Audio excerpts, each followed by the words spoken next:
Nos quedamos el otro día en el siguiente punto, en la estética trascendental. Nos quedábamos diciendo que la estética trascendental descubre que el espacio y el tiempo no son realidades, ¿vale?, sino la forma de nuestra propia sensibilidad. Y que el espacio y el tiempo son algo que conocemos a priori. Lo conocemos a priori porque depende del espacio y el tiempo. Es una condición que impone nuestra sensibilidad. El tiempo era la condición de todo nuestro sentido interno y el espacio solo del sentido externo. Vale. ¿Y esto qué sirve? ¿Qué significa? Pues este descubrimiento le permite a Kant responder a una pregunta. ¿Vale? Acordaos que dijimos, en matemática hay juicios sintéticos a priori. Los juicios sintéticos a priori necesitan basarse en algo, porque no serían fantasías. Hace falta tener una base, una respuesta a la pregunta, bueno, ¿en qué te basas para decir eso? Y esa base no puede ser la experiencia, porque son a priori. Así que la base tiene que estar en el propio sujeto. Laura, ¿verdad? Está riendo. Entonces, ¿dónde está? ¿Dónde está? Kant dice, ya he encontrado la base para los juicios sintéticos a priori de la matemática. Dice, la matemática es, por un lado, geometría y por el otro lado es aritmética. Vale. ¿Sobre qué trata la geometría? ¿Sobre qué trata, Noelia? ¿Sobre qué trata? Sobre el tiempo, sobre el espacio, ¿verdad? Noelia. Dime. La geometría. La geometría. ¿Sobre qué trata? Sí. ¿Te has dicho sobre el tiempo y el espacio? ¿La geometría trata sobre el tiempo? Di que sí o no con la... No, bueno, sobre el tiempo no. Ah, la geometría tiene que ver con el espacio, ¿verdad? Con el espacio. Claro. Pues entonces resulta que yo cuando hago una afirmación de geometría, cuando yo demuestro un teorema geométrico, ese teorema, para demostrarlo, si ahora os digo, pensad en un punto, y ahora digo, pensad en otro punto distinto, y unidlos. ¿Cuál es la manera de unirlos más corta? Me decís, la línea recta. ¿Sí o no? Vale, entonces, ¿eso que me decís, en qué os basáis? ¿Hacéis un experimento para demostrarlo? No, os basáis porque de alguna manera tenéis acceso al espacio.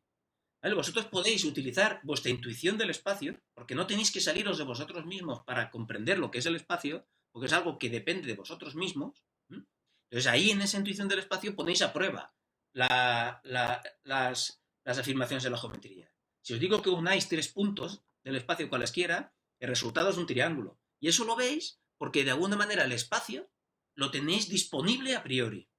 Así que, ¿cuál es el fundamento de la síntesis a priori? ¿Cómo son posibles los juicios sintéticos a priori en matemáticas? Porque tenemos un acceso a priori al espacio. Esos juicios se basan en el espacio y el espacio es a priori. El espacio es una forma del sujeto.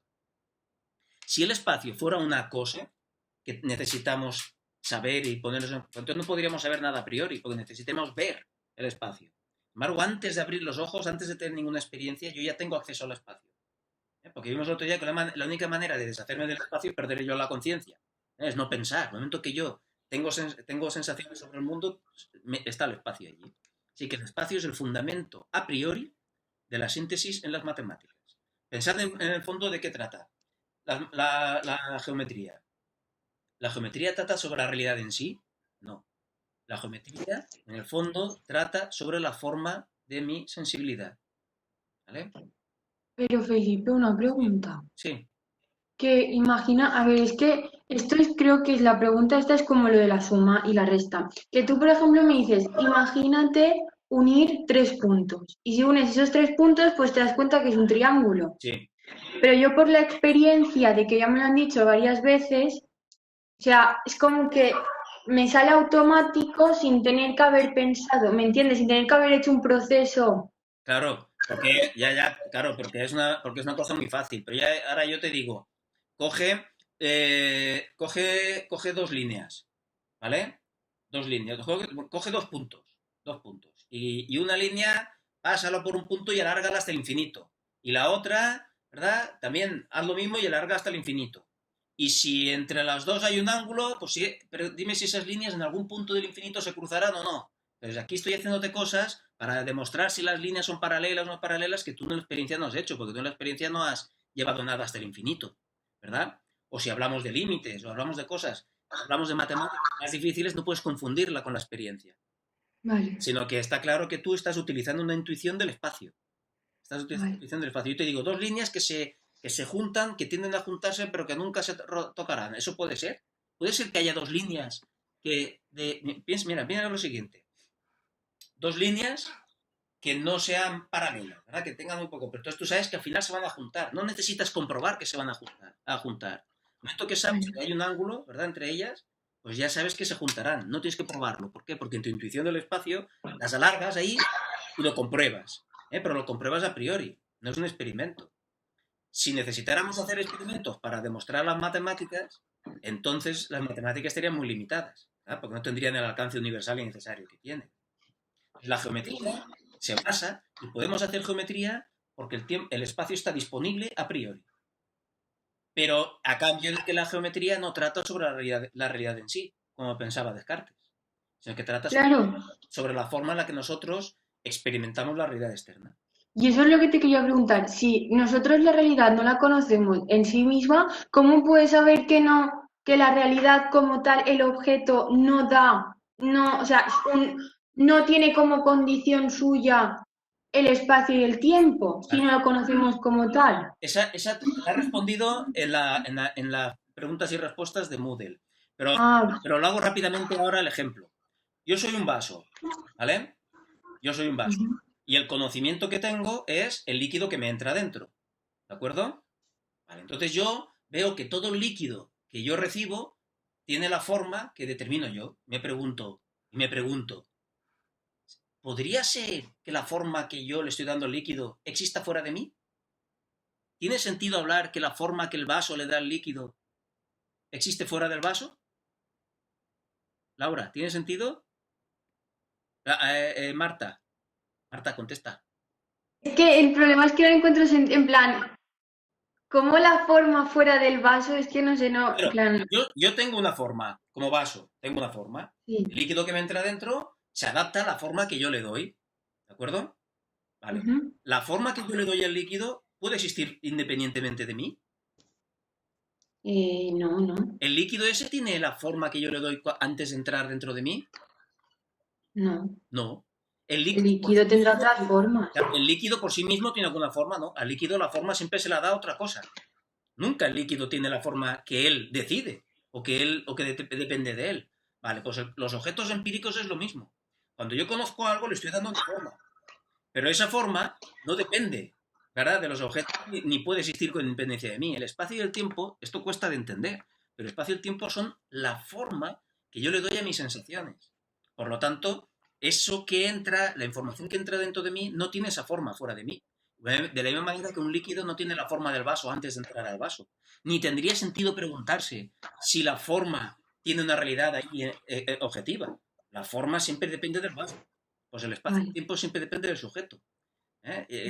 Esto reflexiona tal, pero tiene que ver con eso. O sea, el espacio y el tiempo son recipientes.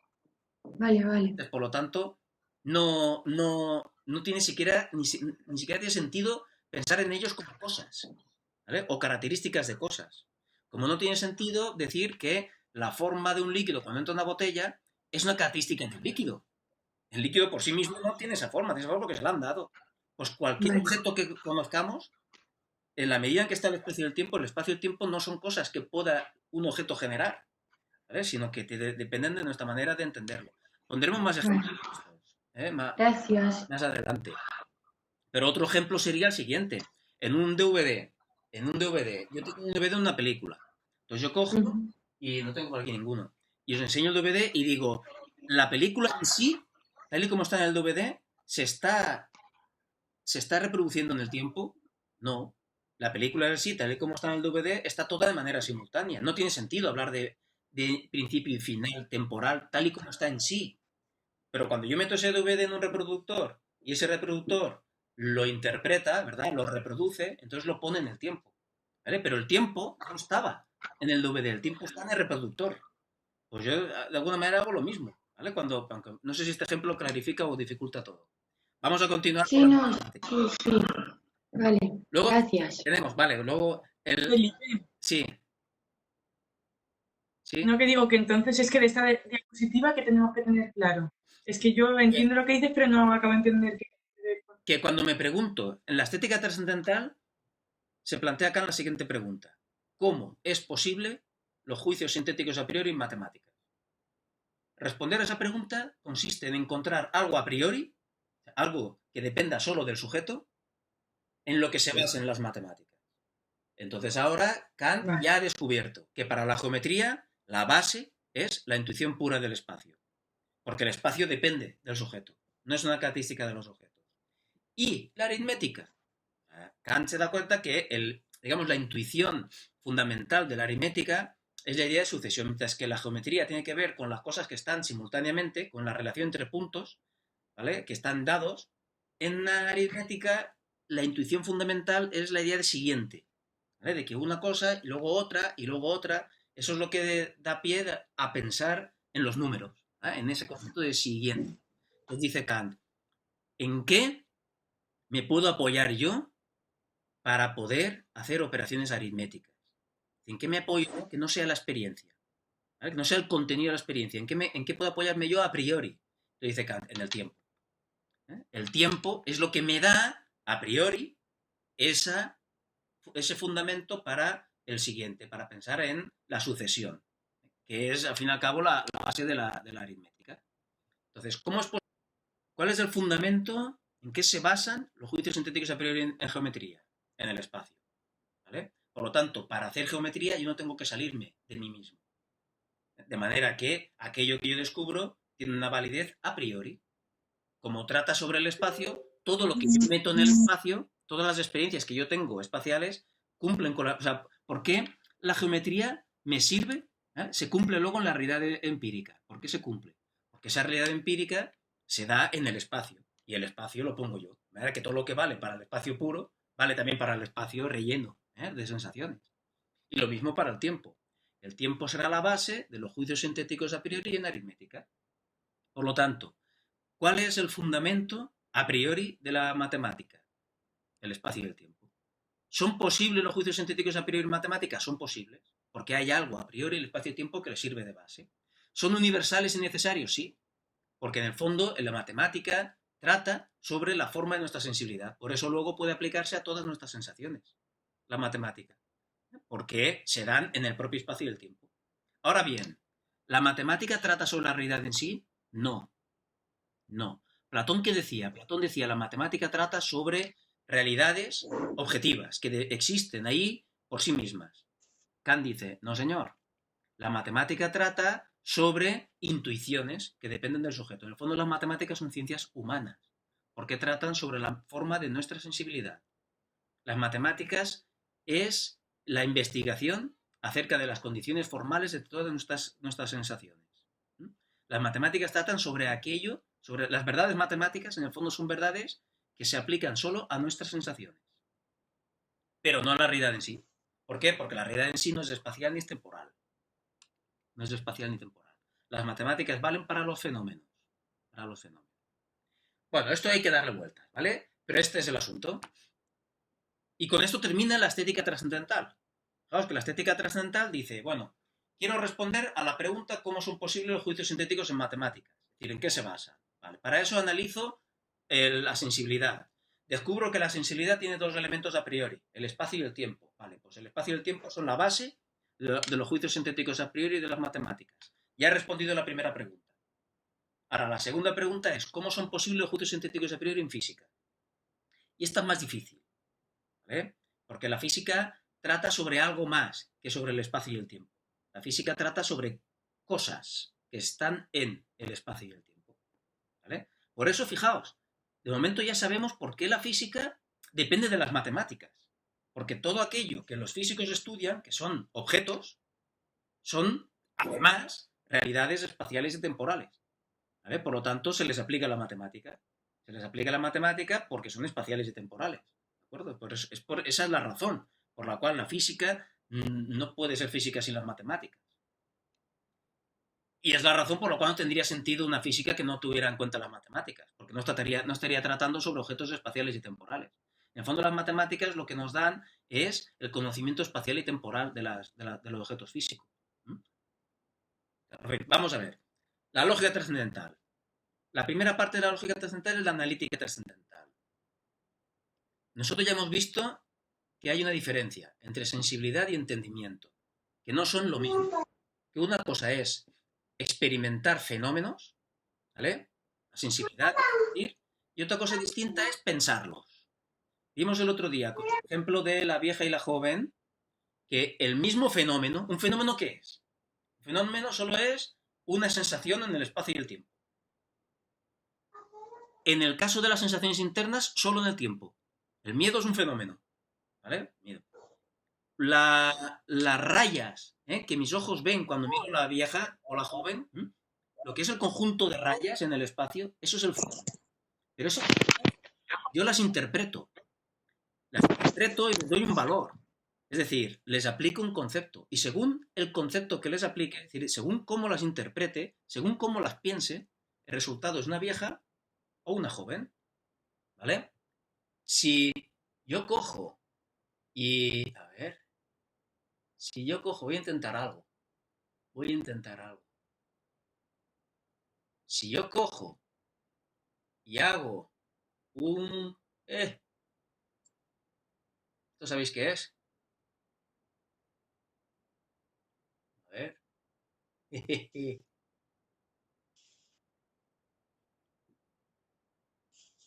¿Sabéis qué es esto? Un cubo mal hecho. ¿Lo veis o no? ¿Veis que es un cubo mal hecho? Yo este cubo puedo interpretarlo o bien como que esta parte es la parte delantera y esta es y la otra es la parte trasera y que el cubo está apuntando hacia abajo, o bien puedo interpretarlo como que esta es la parte de arriba, ¿vale? Y que esta es la base que está abajo. O sea, el mismo fenómeno, puedo pensarlo de diferentes maneras. Puedo interpretarlo de una forma o de otra, ¿vale? El mismo fenómeno, un machista lo interpreta de una manera y un feminista lo interpreta de otra distinta, ¿vale? Es decir, la misma sensación, la misma realidad fenoménica, la misma experiencia, la puedo pensar aplicando unos conceptos u otros. Y según los conceptos que yo aplique, tendré una cosa u otra, un objeto u otro. ¿De acuerdo? Si yo soy un hombre prehistórico, miro al sol y veo ahí un dios, ¿vale? Porque estoy aplicando el concepto de Dios a ese fenómeno, eso es distinto a que si yo, un habitante del siglo XXI formado en la astronomía, miro el mismo fenómeno y le aplico el concepto de estrella. ¿Vale? No es lo mismo aplicar el concepto de estrella al Sol que aplicar el concepto de planeta. Es decir, según qué conceptos estoy aplicando yo, el objeto que percibo es uno o es otro. No sé si me explico con esto. No basta abrir los ojos y que se llenen mis ojos de luz, de colorines y formas, no. Los colorines y las formas son un mero fenómeno. Ese fenómeno tiene que ser pensado. Tengo que aplicarle un objeto. Que viene aquí un extraterrestre y deja algo en mi mesa que yo no he visto nunca jamás y que no tengo ningún concepto para pensarlo, diré que no sé lo que es, porque no tengo ningún concepto, ¿verdad?, para aplicarle. O le aplicaré conceptos que tengo yo, ¿verdad?, mis propios conceptos que no tienen por qué ser los reales. Yo veo las cosas en función de los conceptos que yo voy aplicando y al mismo fenómeno le puedo aplicar un concepto u otro. Eso es importante para ver que una cosa es el fenómeno y otra cosa es el objeto empírico. ¿El objeto empírico qué es? El objeto que yo experimento, ¿qué es? Es un fenómeno pensado. La vieja que veo en la imagen esa es un montón de líneas, eso sería el fenómeno, organizadas intelectualmente bajo el concepto de vieja. La joven es las mismas líneas, pero organizado bajo el concepto de joven. ¿Vale? Según el valor que le doy yo a ese mismo fenómeno, tengo un objeto empírico u otro. Así que en el objeto empírico, si te das cuenta, el objeto empírico, el objeto que yo percibo, el objeto, es una síntesis de dos cosas. Por una parte el fenómeno y por otra parte los conceptos que uso para pensarlo.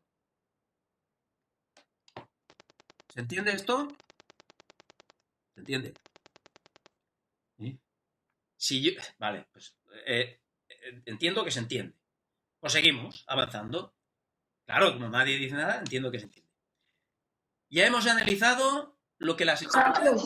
Sí. Que cuando hablas de síntesis, ¿a qué haces referencia? A que el objeto empírico es una combinación, es una unión de dos cosas. El objeto empírico es una unión del fenómeno y de los conceptos con los que lo pienso. ¿Vale?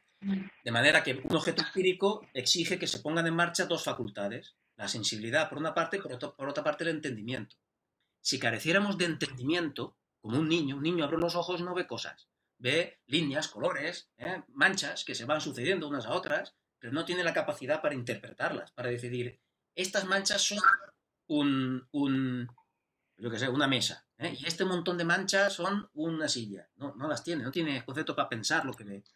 Por lo tanto, solo es un montón de lucecillas, de colorines, de formas, caleidoscópicas, ahí combinándose. No sabe cómo pensar, no las entiende. Entender algo es tener un concepto con lo que pensarlo. Eso es entender algo. A veces hay realidades que se nos imponen y nos rompen los esquemas. ¿Qué quiere decir eso? Que no encontramos ningún concepto con el que pensarlas. ¿Vale? Y entonces tenemos el fenómeno y no sabemos qué pensar de él. Carecemos del concepto. Por lo tanto, el objeto empírico es siempre sensibilidad más entendimiento. Un fenómeno que yo no pienso, ¿verdad? Que yo no le aplico ningún concepto, pues es algo que no es nada para mí. Y un concepto, cuidado, que no me sirve para pensar en ningún fenómeno, está totalmente vacío y hueco. ¿Vale? Si no consigo relacionar un concepto con ningún fenómeno, pues no sé qué sentido tiene. No sé qué... Vamos a ir todo esto poco a poco avanzando. Vale. Apagar el micrófono. Ya hemos visto que la sensibilidad hemos descubierto que lo que aporta a priori es el espacio-tiempo. Así que, ¿qué puedo decir yo a priori de cualquier fenómeno que está en el tiempo? Y de los fenómenos externos que están en el espacio. Eso puedo decirlo yo a priori de todo. ¿Vale? Y el entendimiento, que piensa, juzga. Apagar el micrófono, por favor, todo. Apagar. A ver. Y a ver. A Fátima le ha apagado el micrófono ahora. Y el entendimiento. ¿Qué elementos hay a priori en el entendimiento? Vamos a ver. ¿El concepto de plátano puede ser a priori? ¿Puedo tener yo el concepto de plátano a priori? No. No. Para tener el concepto de plátano, he tenido que ver algún plátano antes. El concepto de plátano es un concepto empírico, me lo he sacado de la experiencia. El concepto de libro es a priori o a posteriori. A posteriori, el concepto de libro, tengo que haber visto libros para poderlo formar. Si hay algún tipo de concepto a priori, tiene que ser conceptos que sean independientes de la experiencia. Es decir, que estén presentes absolutamente en cualquier sujeto capaz de pensar. ¿Vale? Es más, yo puedo pensar perfectamente sin el concepto de coronavirus. El concepto de coronavirus es un concepto empírico, que lo hemos extraído, lo hemos tenido que aprender. Ahí, durante mucho tiempo, el ser humano ha desconocido el concepto de coronavirus y ha podido pensar. ¿Vale? No es un concepto imprescindible para poder pensar. Sin embargo, Kant dice, hay ciertos conceptos que son imprescindibles para poder pensar, es decir, sin los cuales simplemente no podríamos pensar. Es decir, son conceptos que no proceden de la experiencia, que están presentes en cualquier criatura, ya no ser humano, sino en cualquier cosa capaz de pensar. ¿Vale? Porque son las condiciones de cualquier pensamiento. Esos conceptos no podría sacarlos de la experiencia, simplemente porque si no los tuviera, no podría pensar en nada. ¿Vale? No podría pensar absolutamente en nada. Así que tengo que descubrir cuáles son los conceptos imprescindibles para todo pensamiento, porque esos conceptos serán la forma de nuestro entendimiento. Ya hemos encontrado las intuiciones puras de la sensibilidad. Vamos a buscar los conceptos puros del entendimiento. ¿Vale? A su vez, esos conceptos pues, estarán presentes en todos los objetos empíricos. Porque si en la medida en que yo puedo pensar un objeto, pues quiere decir que le he aplicado esos conceptos puros, que se acopla a ellos. ¿Vale? Esto es lo mismo que hemos explicado ahora. ¿Vale? Pensar o juzgar es aplicar un concepto. Yo cuando pienso, aquí en este caso el concepto de triángulo me sirve para unificar la realidad. Al final los conceptos sirven para unificar, siempre. Los conceptos empíricos son los conceptos que saco de la experiencia, como el concepto de plátano. Pero ahora fijaos, este concepto de sustancia. De momento olvidaros de la palabra sustancia. Olvidaros de la palabra sustancia. Y pensad en la palabra cosa. La palabra cosa. La palabra cosa, ¿de acuerdo? ¿Podemos entender la realidad sin entender lo que es una cosa? ¿De dónde hemos aprendido a pensar en el concepto de cosa? ¿Qué es una cosa? ¿Qué significa ser una cosa? Un objeto, algo que se puede ver, tocar, que ocupa espacio y todo eso, ¿no? Claro, o no necesariamente ocupa espacio. Bueno, vale, pues no. No, pero sí, efectivamente. Cosa, tú ves, por ejemplo, esta cosa. ¿Yo qué puedo ver de esta cosa? Puedo ver que es No. voy a coger una cosa más simple. Esta, ¿vale? Puedo ver, esta cosa es naranja, tiene color naranja, tiene una forma ovalada, tiene un peso determinado, tiene una textura determinada, tiene un sabor determinado, tiene una respuesta sonora determinada. Es decir, todo aquello que yo percibo por los sentidos de esta cosa son cosas que la cosa tiene. ¿Me explico? Pero la coseidad misma, daos cuenta que yo veo que hay algo que tiene una forma, algo que tiene un color, algo que tiene un sabor, algo que tiene tal. Yo tengo acceso a ese sabor, a ese olor, a tal. Pero esa coseidad, la cosa misma, es algo que yo veo por los sentidos. La cosa es un color, Rebeca. No, la cosa es una forma. No, la cosa tiene una forma. La cosa es un sabor. No, el sabor es propiedad de una cosa. La cosa tiene una relación con otras cosas, ¿verdad? Sí, pero esa relación está ahí. Entonces, la cuestión es, yo a través de los sentidos veo las características de la cosa, pero la cosa misma no. ¿Vale? El ser cosa. Pero Felipe, Sí. si le quitas a la cosa todo lo que tiene, ¿es cosa o ya no es cosa? ¿O para ser cosa tiene que tener todo eso que tiene? Yo tengo un concepto, mi concepto de cosa, ¿me oís? Sí, sí. ¿Qué ha pasado? No veo yo a vosotros. No. Sí. Mi concepto de cosa tiene... A ver. Ahora. ¿Me seguís? No, ¿me veis? Vale. Lo que está diciendo Kant es que Sí, sí. la condición para yo poder pensar, o el concepto sin el cual yo no entenderé nada, es el concepto de una cosa que tiene atributos. ¿Vale? Esa idea de cosa que tiene propiedades es algo que está presente en todos mis pensamientos. Si yo pienso en esto, pienso en algo que tiene propiedades. Veo las propiedades sensibles, las entiendo como propiedades de algo, no veo que sean sensaciones que están flotando ahí en un mundo de colores, sino pienso que todos esos colores y formas son colores y formas de algo. Piensa en lo siguiente. Esto, una cosa, ¿vale? ¿Ha cambiado su forma? Sí. Sí, pero la cosa sigue siendo la misma. ¿Perdona? Sí. Sigue siendo la misma cosa. Sí, es la misma cosa. Pero con una forma distinta. Y ahora, ¿verdad que a medida que lo voy moviendo va cambiando incluso el color de la cosa? Según cómo le da, ¿está cambiando el color o siempre tiene el mismo? Va cambiando. Algunas partes son blancas, otras oscuras, pero si lo muevo, ahora resulta que las partes que eran blancas ahora son oscuras y al revés, ¿verdad? Va cambiando. Entonces, en realidad, mi pensamiento de que es una cosa, lo que significa es que entiendo que a pesar de los cambios que yo estoy viendo, hay algo que permanece. La cosa sigue siendo la misma. Es decir, esa idea de cosa, yo no veo la cosa, ¿vale? Sino que yo presupongo que las sensaciones que tengo son características de una cosa. Pero esa manera de pensar, sujeto, predicado, ese esquema, fijaos, ese esquema con el cual yo clasifico la realidad, digo, esto es una propiedad de una cosa. Pero la cosa misma no se me presenta a mí. Yo veo a mis hijos están cambiando. Dentro de 20 años, mi hijo será el mismo, será la misma cosa.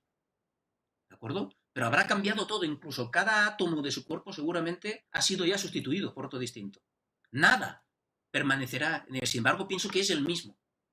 ¿En qué me baso yo? ¿De dónde me saco yo el concepto de que algo es lo mismo a pesar de todos los cambios que voy observando? Eso es algo que saco de mi propio entendimiento. Simplemente yo no puedo pensar nada si no es interpretándolo como una cosa. Yo puedo prescindir del concepto de plátano. Imaginad que no existiera, pero no puedo prescindir del concepto de cosa. ¿Cómo podríais pensar en una vieja o en una joven si no tenéis antes el concepto de cosa? ¿Vale? ¿Cómo podríais pensar en una pinza sin el concepto de cosa? ¿Cómo podríais pensar el concepto de... O sea, ¿cuál es el concepto que está presupuesto? Fijaos, presupuesto, a priori. ¿Cuál es el concepto que está presupuesto en absolutamente todos los conceptos que tenemos? ¿Cuál es? El concepto de... Pues hay que hay algo. Para Hay poder- como algo que distingue de todas las cualidades que tiene, Vale. como hay algo que permanece o algo así. Exacto, para poder ser cualquier cosa, primero hay que ser cosa. ¿Vale? Y yo cuando voy a la realidad, voy ya en busca de cosas. No es que yo descubro que hay cosas y me hago el concepto de cosa, como descubro que hay plátanos y me hago el concepto de plátano. No, no, no. Yo no podría pensar en algo, en absoluto, si no pensara antes que es una cosa. Entonces, el concepto de cosa, donde yo digo cosa, habla de sustancia. Lo mismo es. ¿La sustancia qué es? Aquello que permanece bajo todos los cambios. A mí me permite... pero claro, yo no veo las sustancias. Yo lo que veo son características sensibles de una sustancia. ¿Vale? Yo no veo a Julia, la sustancia Julia. Yo veo una forma determinada y esa forma va cambiando, va modificándose, incluso no solo la forma, sino más cosas de Julia en dos. Seguramente, en cualesquiera momentos T1 y T2, si comparo a Julia, es distinto lo que hay. Y sin embargo, hay algo que permanece. Ese algo que permanece es algo que pongo yo. Yo presupongo que las cosas permanecen.